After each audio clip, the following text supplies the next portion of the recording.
Assalamu alaikum. Welcome to this YouTube channel, which is Learn Pharma Chemistry. As the name indicates, in this channel you will be learning about the chemistry subjects which are being taught in Form D or Pharmacy, which is a 5-year program and it is a basically professional degree. If I tell you about myself, my brief introduction is my name is Mirab Tanveer. I am a registered pharmacist. I have done my MPhil in pharmaceutical chemistry and currently I am pursuing my PhD in pharmaceutical chemistry. I will be delivering all the lectures purposely in Urdu. It will be easy for you to understand the topic and what the purpose of this lecture is. जो मैं पहला lecture start कर रही हूँ, जो series of lecture है वो है बायोकेमिस्ट्री से रिलेटेड। अब जब गूगल से जब फॉर्म डी का सिलेबस जो है वो डाउनलोड किया जाता है तो वहाँ पे जो है वो डिफरेंट हर प्रॉफ के जो है वो डिफरेंट सब्जेक्ट्स हैं, हर सब्जेक्ट का जो है वो डिफरेंट सिलेबस है। अब अगर फार्मास्यूटिकल केमिस्ट्री की बात की जाए तो जो फार्मास्यूटिकल केमिस्ट्री है उसमें टोटल जो है वो 4 सब्जेक्ट्स हैं, biochemistry, organic chemistry, pharmaceutical analysis and medicinal chemistry. जहाँ तक बात है फर्स्ट प्रॉफ की तो उसमें बायोकेमिस्ट्री और ऑर्गेनिक केमिस्ट्री जो है वो पढ़ाया जाता है और जो थर्ड प्रॉफ है उसमें फार्मास्यूटिकल एनालिसिस और फाइनल प्रॉफ में मेडिसिनल केमिस्ट्री जो है वो पढ़ाए जाते हैं। अब क्योंकि बायोकेमिस्ट्री में स्टार्ट करने लगी हूँ तो इसमें जो सिलेबस है अगर उसको देखा जाए तो उसमें सबसे पहले जो है वो है general introduction and basic biochemical principles. अब एज इट नेम इंडिकेट्स कि ये जनरल इंट्रोडक्शन है कि बायोकेमिस्ट्री है क्या, इसमें कौन सी ब्रांचेस हैं और फार्मासिस्ट जो है या फॉर्म डी के स्टूडेंट्स जो हैं वो बायोकेमिस्ट्री को क्यों पढ़ते हैं और कौन से बायोकेमिकल प्रोसेसेस इसमें इन्वॉल्व हैं। इसी तरह से इसमें कुछ बेसिक केमिस्ट्री ऑफ बायोमोलिक्यूल्स है जिसमें carbohydrates, proteins, lipids, nucleic acids, vitamins, hormones और एंजाइम्स हैं। इनकी क्लासिफिकेशन है, इनकी एप्लीकेशंस हैं, ये किस तरह से काम करते हैं और बेसिकली इनकी केमिस्ट्री जो है वो क्या है, वो सारी चीज़ें जो हैं वो इसमें डिस्कस होंगी। अब क्या कि जब इसी सब्जेक्ट के पार्ट 2 की जो है वो बात की जाती है तो उसमें जो पीछे जो है वो पढ़े जाएंगे कि बायोमोलिक्यूल्स हैं, carbohydrate, proteins and lipids, then के यही जो बायोमोलिक्यूल्स हैं वो किस तरह से बायोकेमिकली जो है वो एनर्जी में कन्वर्ट हो रहे हैं या उनका जो है वो कौन सा बायोकेमिकल प्रोसेस जो है वो ह्यूमन बॉडी में है। And the other point is regulation of the metabolic processes कि अब यही जो मेटाबॉलिक प्रोसेसेस है इनके डेफिनेटली कुछ रेगुलेटर्स होंगे, एंजाइम्स होंगे, एक्टिवेटर्स होंगे, कोफैक्टर्स होंगे और वो कौन से हैं और ये सारी चीज़ें हैं इसमें। जैसा कि अगर आप इसकी ब्रीफ हेडिंग्स देखें तो विटामिन्स का जो है वो किस तरह से रोल है मेटाबॉलिक प्रोसेस में, अब रिसेप्टर मीडिएटेड रेगुलेशन क्या है, सेकेंडरी मैसेंजर क्या है, जीन एक्सप्रेशन क्या है एंड एट द एंड जो बायोकेमिस्ट्री का ओवरऑल फर्स्ट ईयर का सिलेबस है उसमें जो लास्ट टॉपिक है that is a introduction to the clinical chemistry. अब क्या है कि क्लिनिकल केमिस्ट्री क्या है, अगेन वही बात इसमें आ जाएगी कि इसका फॉर्म एसी में या फॉर्म डी के स्टूडेंट्स के साथ किस तरह से कनेक्शन है और इसमें इन्होंने जो है वो क्या याद रखना है। अब जो सबसे पहला जो टॉपिक है that is general introduction and basic biochemical principles. तो इसी टॉपिक से जो है वो मैं आज का लेक्चर जो है वो स्टार्ट करूंगी कि बेसिकली बायोकेमिस्ट्री है क्या, इसकी डेफिनेशन क्या है और किस तरह से जो है ये फॉर्म डी के स्टूडेंट्स के लिए फ़ायदा है और उन्हें ये क्यों पढ़ना जो है वो सब्जेक्ट ज़रूरी है। So the lecture 1 is about general introduction and basic biochemical principles. So पहले देख लेते हैं कि what is biochemistry. As name indicates कि जो बायोकेमिस्ट्री है ये 2 वर्ड से मिलके जो है वो बना हुआ है, bio and chemistry. Bio means life जो कि ग्रीक वर्ड बायोस से जो है वो डिराइव किया गया है और केमिस्ट्री जो कि आप केमिस्ट्री जो है वो अंडरस्टैंड करते हैं, स्टडी करते हैं। तो बायोकेमिस्ट्री की ओवरऑल जो डेफिनेशन है that is the branch of science dealing with the study of all the life processes such as control, coordination within a living organism is called biochemistry. Biochemistry branch of science है जिसमें किस तरह से जो है वो biochemical processes human body में हो रहे हैं या लिविंग ऑर्गेनिज्म में हो रहे हैं, किस तरह से कंट्रोल हो रहे हैं और वो आपस में किस तरह से कोऑर्डिनेटेड हैं। तो ये जो है ये बायोकेमिस्ट्री में जो है वो स्टडी किया जाता है। As I already told you कि जो वर्ड बायो है वो बायो से डिराइव्ड है जिसका मतलब है लाइफ और इस टर्म को इंट्रोड्यूस करवाया था कार्ल न्यूबर्ग ने इन 1930 और Carl Neuberg is also known as the father of biochemistry. So in biochemistry It mainly deals with the study of structure function of the biomolecules. अब structure क्या है, जैसे carbohydrates हैं तो कार्बोहाइड्रेट्स कौन से एटम्स कौन से मॉलिक्यूल से मिलके बने हुए हैं, और अगर कार्बोहाइड्रेट की ही बात की जाए तो वो कार्बोहाइड्रेट का लिविंग ऑर्गेनिज्म में क्या काम है, एनर्जी प्रोवाइड करना है या कोई और काम है। इसी तरह से प्रोटीन्स हैं कि प्रोटीन का स्ट्रक्चर क्या है, उसमें कार्बन है, कार्बोक्सिलिक एसिड है, अमाइनो ग्रुप है, या इसके अलावा इसमें और कौन से कंपोनेंट्स हैं, और प्रोटीन्स जो हैं वो लिविंग ऑर्गेनिज्म में कौन सा रोल जो है वो प्ले कर रहे हैं। अब ब्रांचेस ऑफ द बायोकेमिस्ट्री, अब क्या है कि देयर आर, जिस तरह से बाकी सारे सब्जेक्ट्स की ब्रांचेस होते हैं इसी तरह से बायोकेमिस्ट्री में भी जो है वो डिफरेंट ब्रांचेस हैं। इसकी जो पहली ब्रांच है that is a molecular biology. अब मॉलिक्यूलर बायोलॉजी, अब नाम से ही जो है वो पता चल रहा है कि ऐसी ब्रांच जिसमें मॉलिक्यूलर लेवल पे जो है वो लिविंग ऑर्गेनिज्म के फंक्शन को जो है वो स्टडी किया जा रहा है। So it deals with the study of functions of living organism on molecular level. It is referred as a root of biochemistry. It also explains the interaction between DNA, protein, RNA and their synthesis. अगर molecular level की बात की जाए तो ये इन सारे molecules के दरमियान interaction को जो है वो explain करती है molecular biology. Then cell biology. अब जो cell biology है उसमें जो है वो देखा जाता है कि किस तरह से स्ट्रक्चर और फंक्शन ऑफ द सेल जो है वो लिविंग ऑर्गेनिज्म में इम्पोर्टेंट रोल जो है वो प्ले करता है। Cell biology deals with the structure and functions of cells in living organisms. It is also called as cytology. Primarily, it focuses on the study of cells of eukaryotic organisms and their signaling pathways कि किस तरह से different signals जो हैं वो role play कर रहे हैं, जो है उसके cells जो है वो किस तरह से रोल प्ले कर रहे हैं जो है वो living organism में। मेटाबॉलिज्म, अब मेटाबॉलिज्म क्या है कि लिविंग ऑर्गेनिज्म जो है वो अपने सर्वाइवल के लिए जो है वो फूड खाते हैं। अब वो फूड किस तरह से ट्रांसफॉर्म हो रहा है इनटू द एनर्जी ताकि ह्यूमन बॉडी जो है वो अपने डेली के फंक्शन परफॉर्म कर सके, दैट इज मेटाबॉलिज्म। अब मेटाबॉलिज्म जो है वो फूड का ट्रांसफॉर्म होना है into the form of energy. So it is nothing but the transformation और the series of activities that happen when food is converted into energy in human body. For example process of digestion. Genetics जो है it is very simple कि study of genes. So genetics जो है वो branch of biochemistry है that deals with the study of genes and their variations, the hereditary characteristics in living organisms. अब यहाँ पे जो है वो चार जो है वो बायोकेमिस्ट्री की जो है वो क्लासेस मैंने बताई हैं, molecular biology, cell biology, metabolism and genetics. अब जो बायोकेमिस्ट्री में जो बेसिकली स्टडी किया जाता है वो यही स्टडी किया जाता है कि किस तरह से जो है वो ट्रांसफॉर्मेशन हो रही है फूड की इन the form of the energy, और इसके अलावा अदर बायोकेमिकल प्रोसेसेस को भी जो है वो स्टडी किया जाता है। अब इसकी जो अदर ब्रांचेस हैं उसमें है animal plant biochemistry, biotechnology, molecular chemistry, genetic engineering, endocrinology, neurochemistry, nutrition, environmental photosynthesis. अब ये किसी ना किसी तरह से ये जो है वो इन्वॉल्व्ड हैं इन्फ्लुएंस करने में the biochemical processes which are being occurred in the human body. So अब बायोकेमिस्ट्री की इम्पोर्टेंस क्या है? अब the chemical process which transforms diet into the compound that are characteristics of cells of a particular species. अब biochemistry क्यों ज़रूरी है, क्यों असेंशियल है? इसलिए असेंशियल है क्योंकि बायोकेमिस्ट्री में स्टडी किया जाता है उन तमाम तरह के बायोकेमिकल प्रोसेसेस को जो कि ट्रांसफॉर्म करते हैं डाइट को, जो भी फूड है, into the different compounds which are used in the form of energy for the living organism. इसके अलावा बायोकेमिस्ट्री इसलिए भी इम्पॉर्टेंट है क्योंकि इसमें स्टडी किया जाता है the catalytic function of enzymes. अब एंजाइम्स जो है वो एज अ कैटलिस्ट काम करते हैं। अब कैटलिस्ट क्या है कि the compounds which act as a which are used in a chemical reaction to which are used to speed up a chemical reaction without being used in it.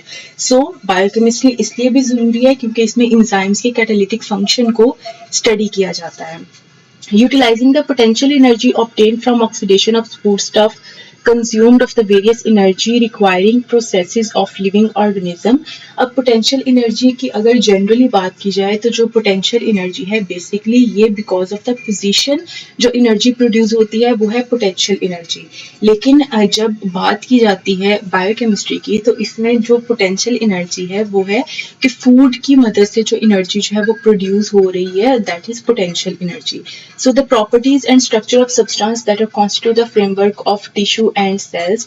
इसके अलावा biochemistry में जो सेल्स हैं उनका structure क्या है, उनकी properties क्या है, और किस तरह से वो मिलके जो है वो टिश्यू और सेल्स बना रहे हैं, वो भी बहुत ज़्यादा इंपॉर्टेंट है, क्योंकि उससे जो है वो पता चलेगा कि बायोकेमिकल प्रोसेसेस जो है वो क्या कौन सा पर्टिकुलर बायोकेमिकल प्रोसेस किस सेल या टिश्यू में जो है वो होगा। राइट अब क्या है कि अभी तक जो मैंने बताया है वो बताया कि बायोकेमिस्ट्री है क्या, उसकी ब्रांचेस कौन सी हैं, और वो जो है वो क्यों ज़रूरी है, या उसकी इम्पोर्टेंस जो है वो क्या है। एक दफ़ा मैं थोड़ा सा रिपीट कर देती हूँ कि बायोकेमिस्ट्री में बेसिकली बायोकेमिकल प्रोसेसेस जो कि ह्यूमन लिविंग ऑर्गेनिज्म में हो रहे हैं उसको स्टडी किया जाता है। इसकी 3 से 4 जो है वो ब्रांचेस हैं, इनके नेम जो है वो सेल्फ एक्सप्लेनेटरी हैं, वो बता रहे हैं कि अगर कोई ये ब्रांच है तो उसे किस पर्पस के लिए यूज़ किया जा रहा है। अब क्या है कि बायोकेमिस्ट्री इसलिए इम्पॉर्टेंट है क्योंकि ये हमें अंडरस्टैंड करने में हेल्प करती है केमिकल प्रोसेसेस जो कि ट्रांसफॉर्म करते हैं फूड को into the energy. Enzymes as a catalyst काम करते हैं तो उसके फंक्शन को अंडरस्टैंड करने में हेल्प करता है, और किस तरह से जो फूड है उसकी मदद से पोटेंशियल एनर्जी बनाई जाती है उसको अंडरस्टैंड करने में ये हेल्प आउट करता है। और साथ ही साथ बायोकेमिस्ट्री ये अंडरस्टैंड करने में भी हेल्प आउट करती है कि कौन से सेल्स और टिश्यूज की क्या प्रॉपर्टीज हैं, क्या स्ट्रक्चर है, और उसमें कौन सा बायोकेमिकल प्रोसेस जो है वो होगा। अब फार्मासिस्ट का क्या रोल है हेल्थ प्रोफेशन में, और वो उसे क्यों जो है बायोकेमिस्ट्री पढ़नी चाहिए। Role of pharmaceutical biochemistry in the health of profession. अब इससे पहले कि रोल ऑफ फार्मासिस्ट या फार्मास्यूटिकल बायोकेमिस्ट्री को अंडरस्टैंड किया जाए, उससे पहले ये समझना जरूरी है कि हेल्थ जो है इट्सेल्फ इस टर्म का क्या मतलब है। अब अगर WHO के अकॉर्डिंग देखा जाए तो health is a state of complete physical, mental and social wellbeing and not merely the absence of disease. अब हेल्थ एक जनरल कॉन्सेप्ट ये है कि अगर कोई पेशेंट जो है वो अगर किसी को कहा जा रहा है कि वो हेल्दी है तो इसका मतलब है कि उसमें किसी भी किस्म की कोई बीमारी नहीं है, उसमें कोई भी जो है वो डिजीज नहीं है।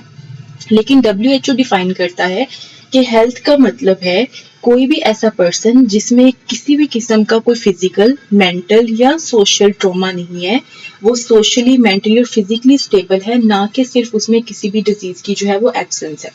अब सिर्फ डिजीज का एब्सेंट होना हेल्थ की इंडिकेशन नहीं है। अब जब बायोकेमिस्ट्री की बात की जाए तो बायोकेमिस्ट्री क्योंकि it is involve into the biochemical processes की स्टडी है, तो यहाँ पे जो हेल्थ है इसका मतलब बायोकेमिस्ट्री के अकॉर्डिंग इसका मतलब ये है कि अगर कोई किसी लिविंग ऑर्गेनिज्म में तमाम तरह के बायोकेमिकल प्रोसेसेस इंट्रासेलुलरली या एक्स्ट्रा सेलुलरली जो है वो एक नॉर्मल रेट पे हो रहे हैं और वो उसकी फिजियोलॉजिकल स्टेट के सर्वाइवल के लिए जरूरी है और वो हो रहे हैं, तो दैट इज द हेल्थ। अब WHO और बायोकेमिस्ट्री इन दोनों में हेल्थ का जो है वो क्या डिफरेंस है। WHO ने एक जनरलाइज्ड डेफिनेशन दे दी है कि अगर complete physical, mental and social wellbeing जो है वो हेल्थ है किसी भी लिविंग ऑर्गेनिज्म की, किसी भी ह्यूमन की। और बायोकेमिस्ट्री कह रही है कि it is a state in which all intracellular reactions और extracellular reactions of the body occur at rates appropriate with the organism's maximum survival in the physiological state। in short कि उसके सारे biochemical processes within limit हैं, with control rate हैं, और वो human को, organism को help out कर रहे हैं ताकि वो environment में survive कर सके, उसकी physiological state जो है वो survive कर सके। अब जहाँ पे बात की जाती है हेल्थ की तो साथ ही साथ डिजीज को डिस्कस करना बहुत ज्यादा जरूरी है। अब हेल्थ जो है उसको देख लिया, अब क्या है डिजीज क्या है। अब normalities of biochemicals, biomolecules, chemical reaction और अ बायोकेमिकल प्रोसेस। अब क्या है कि एक हेल्थ को मेंटेन करने के लिए, फिजियोलॉजिकल स्टेट को मेंटेन करने के लिए वहाँ पे जो डिफरेंट बायोकेमिकल प्रोसेसेस जो है वो हो रहे हैं ताकि एक पर्टिकुलर काम जो है वो परफॉर्म किया जा सके। लेकिन अगर किसी भी बायोकेमिकल प्रोसेस में, किसी भी बायोमोलिक्यूल में, किसी भी रिएक्शन में किसी भी किस्म की कोई अबनॉर्मेलिटी आ गई है तो इसका मतलब है कि अब वो जो पेशेंट है वो डिजीज्ड है। अब डिपेंड करता है कि कौन से बायोकेमिकल प्रोसेस में प्रॉब्लम आई है, उसकी वजह से जो है वो डिजीज अकर हो सकती है। अब क्या कि डिजीज के डिफरेंट रिस्क फैक्टर्स हो सकते हैं, फिजिकल ट्रॉमा भी हो सकता है जिसमें मैकेनिकल ट्रॉमा है, एक्सट्रीम टेम्परेचर है, एटमॉस्फेरिक प्रेशर है, radiations, electric shock, obesity, different chemicals can also induce diseases, biologicals, microorganisms, bacteria, viruses. These are also involved in the progression of a disease, or they can cause a disease. Lack of oxygen, anemia, genetic disorders, nutritional deficiencies, जैसा कि जो vitamin C है उसकी deficiency से जब वो scurvy होगी, vitamin A की डेफिशिएंसी से जो है वो ब्लाइंडनेस हो सकती है, नाइट ब्लाइंडनेस हो सकती है, विटामिन डी जो है उसकी डेफिशिएंसी से जो बोन की डिजीज है, रिकेट्स है, ऑस्टियोमलेशिया है, ऑस्टियोपोरोसिस जो है, ये डिजीजेस हो सकती हैं. सो हेल्थ क्या है? Complete physical state of complete social mental and complete physical mental and social wellbeing. जबकि जो डिजीज है उसमें बायोकेमिकल रिएक्शन में किसी भी किस्म की अबनॉर्मेलिटी जो है वो हो जाती है. Then role of pharmaceutical biochemistry in health profession. पहले देख लिया कि हेल्थ क्या है, डिजीज क्या है, कि अब फार्मास्यूटिकल बायोकेमिस्ट्री क्यों जरूरी है. क्योंकि ये इसलिए जरूरी है क्योंकि इसमें फार्मासिस्ट लर्न करता है how, when, why and where. कब, कहाँ, क्यों और कैसे कोई भी केमिकल रिएक्शन जो है वो हो रहा है. अगर आप यहाँ पे इस बात को अंडरस्टैंड करें, हेल्थ क्या है इन शॉर्ट, कि बायोकेमिकल प्रोसेस कहाँ, कैसे, क्यों और कब हो रहा है, ये हेल्थ है. कि वो अप्रोप्रिएट रेट्स पे हो रहे हैं. अब एक पर्टिकुलर सेल में जो केमिकल रिएक्शन हो रहा है, अगर उसमें किसी भी किस्म की अबनॉर्मेलिटी है तो वो डिजीज है. अब बीइंग अ फार्मासिस्ट को ये पता होना चाहिए कि कौन सा, अगर उसे एक पर्टिकुलर डिजीज है तो केमिकल रिएक्शन कहाँ हो रहा था, कैसे हो रहा था, क्यों हो रहा था और कब हो रहा था, लाइक उसके इनिशिएटर्स क्या थे. तो अब अगर कोई डिजीज है, उसने अबनॉर्मेलिटी है, उसे ये चारों फैक्टर्स का पता है, तो वो उसके अकॉर्डिंगली जो है वो मेडिकेशन को प्रिपेयर कर सकता है.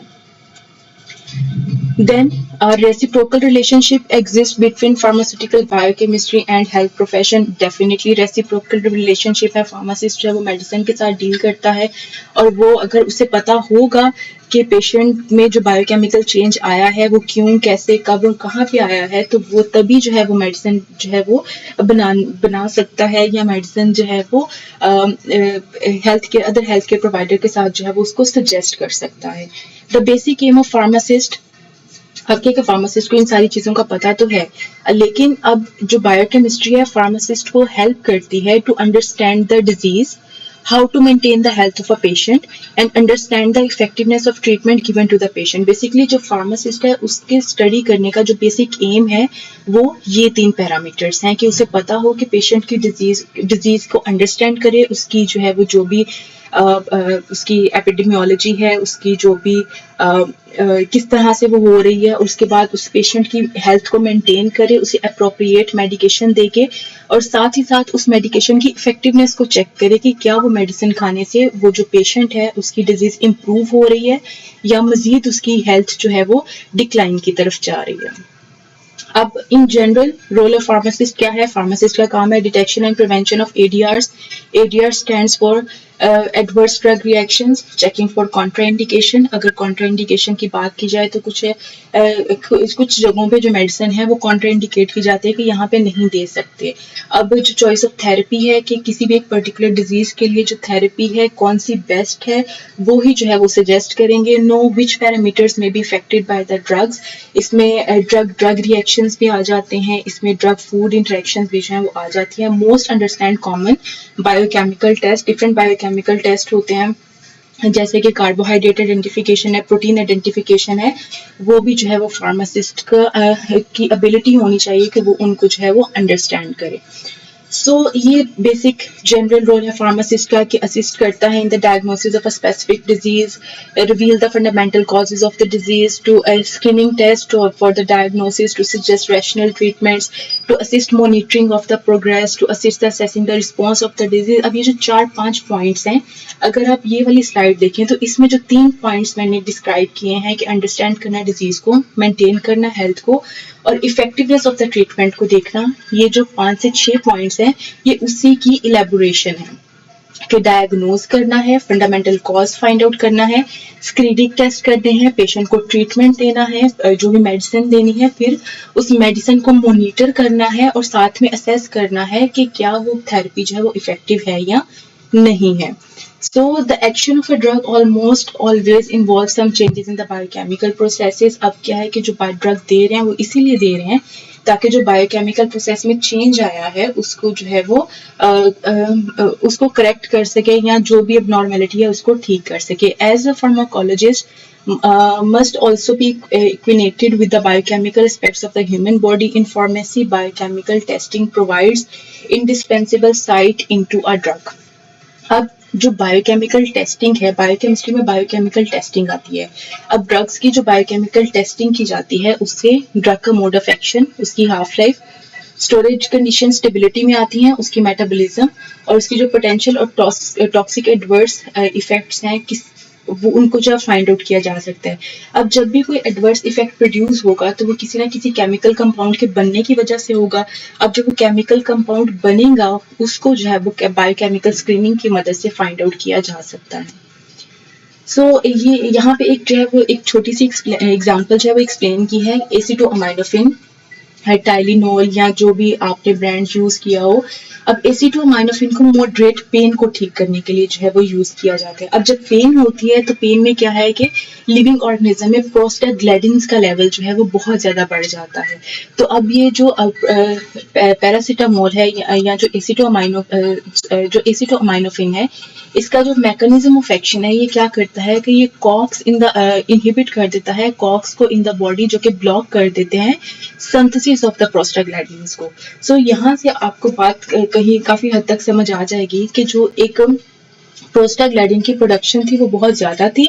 जो एसिटोअमाइनोफिन है उसने कॉक्स को इनहिबिट करके वहां पे प्रोस्टाग्लैंडिन की जो फॉर्मेशन है उसको जो है वो उसने कम कर दिया है. और अगर इसकी डोज ज्यादा होगी तो वो हेपेटोटॉक्सिसिटी जो है वो कॉज कर सकता है. इन जनरल जो इसका कंक्लूजन है वो ये है कि it reveals drug metabolism, effectiveness and interaction of drugs with human body, educate on ADRs and dangers of the drug and areas of body that are exposed to risk, and improve the performance of medicine in future. अब ये सारे roles हैं pharmacist के कि वो किस तरह से जो है वो हेल्प आउट करता है. एक ब्रीफली मैं आपको बता देती हूँ कि आज का पूरा एक दफा फिर से कि आज का पूरा लेक्चर क्या था. बायोकेमिस्ट्री है क्या, बायोकेमिस्ट्री की ब्रांचेस क्या हैं, बायोकेमिस्ट्री को पढ़ना क्यों जरूरी है, हेल्थ क्या है, डिजीज क्या है, उसके बाद फार्मास्यूटिकल बायोकेमिस्ट्री की हेल्थ प्रोफेशन में क्या इंपॉर्टेंस है, फार्मासिस्ट का क्या रोल है, एंड देन एक एसिटोअमाइनोफिन की एग्जांपल को देख के स्टडी किया कि वो किस तरह से डिजीज को जो है वो ठीक कर रही है, and then at the end conclusion जो है वो है. अब बायोकेमिस्ट्री का पता चल गया क्या है, कैसे है, किस तरह से जो है वो काम हो रहा है. अब इसका जो नेक्स्ट लेक्चर होगा वो है nature of the biochemical reactions. Living organism में बायोकेमिकल प्रोसेसेस हो रहे हैं. अब क्या है कि उनकी नेचर क्या है, किस तरह से हो रहे हैं, कैसे हो रहे हैं, ये जो है वो हम नेक्स्ट लेक्चर में जो है वो स्टडी करेंगे. सो मुझे उम्मीद है कि ये आज का लेक्चर जो है वो सबको समझ आ गया होगा. सो until the second video, Allah Hafiz.